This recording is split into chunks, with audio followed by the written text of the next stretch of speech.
জয়নাল আবেদিন পেশায় দিনমজুর। পড়ালেখায় পার করতে পারেননি প্রাথমিকের গণ্ডি, তবে থেমে থাকেননি। মানুষ যে তার স্বপ্নের সমান বড় তা তিনি দেখিয়েছেন নিজের কর্ম দিয়ে। নিজ উদ্যোগে গড়ে তুলেছেন এক বিশাল লাইব্রেরি, নাম দিয়েছেন সাতভিটা গ্রন্থনীর। সেই লাইব্রেরিতে এখন আছে প্রায় ৩৫০০ বই।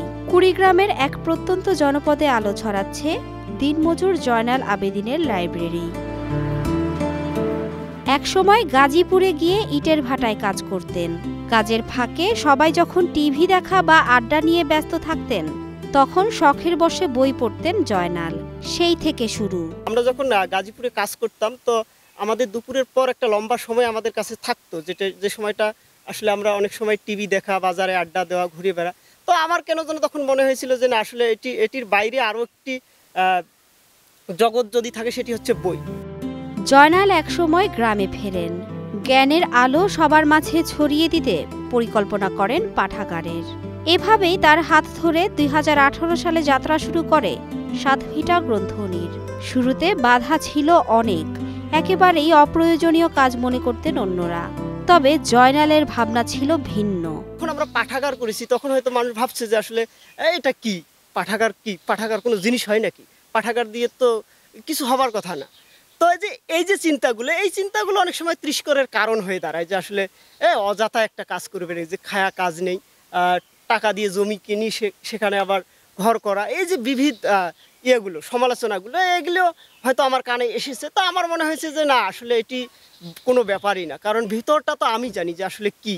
সেই জায়গা থেকে নিজে তেমন প্রাতিষ্ঠানিক শিক্ষা নিতে না পারা জয়নালের সেই স্বপ্ন এখন সত্যি হয়েছে। স্থানীয় শিক্ষার্থীরা নিয়মিত আসে তার লাইব্রেরিতে। বই পড়ার সুযোগ পেয়ে তারাও বেশ খুশি। আমরা প্রতিদিন পাঠাগারে আসি, বিকাল ৪টার সময় আসি, বই পড়ি। রবীন্দ্রনাথ ঠাকুর, কাজী নজরুল ইসলাম, সৈয়দ শামসুল হকের এদের বই আছে, আমরা বই পড়ি। আমি এই পাঠাগার হওয়ার পর থেকেই পাঠ্য বইয়ের বাইরে অনেক গল্পের বই, রচনা, যেগুলো বই পড়তে পারি। আগে এরকম বই আমি পড়ার সুযোগ পাইনি। এই পাঠাগার হওয়ার পরে আমি এই বই পড়ার সুযোগ পেয়েছি। আমাদের পাঠাগার সপ্তাহে একদিনে অনুষ্ঠান হয়। আমি কবিতা আবৃত্তি করে অনেক মজা পাই।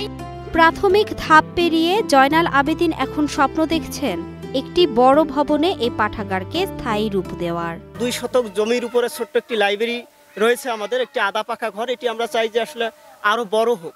শুধু লাইব্রেরি বড় হওয়ার মানে লাইব্রেরির বিল্ডিং বড় হওয়া, জায়গা বেশি হওয়া, এটি তো না। আসলে লাইব্রেরি বড় হওয়ার মানেই হচ্ছে যে আসলে আমরা একদল বই পড়া মানুষকে চাই। আমরা জানি যে বর্তমান আমরা যে সময়টিতে বাস করছি, এই সময়টিতে বই পড়ার প্রতি মানুষের প্রচণ্ড রকম অনীহা। আমাদের ছোট্ট একটা ডিভাইস আমাদের কাছ থেকে সমস্ত কিছু কেড়ে নিয়েছে। বই পড়ার জায়গা, মানুষের সংখ্যাটা যদি বৃদ্ধি আমরা করতে পারি, বা আমরা যে চিন্তা থেকে আগাচ্ছি সেটি যদি প্রতিফলন ঘটে, আমরা যদি এতগুলো মানুষ থেকে ১জন, ২জন বা ৫জন মানুষকে যদি বের করে নিয়ে আসতে পারি, এটি হবে আমাদের জন্য সফল, এবং এই স্বপ্নটা নিয়ে আমরা আগাচ্ছি।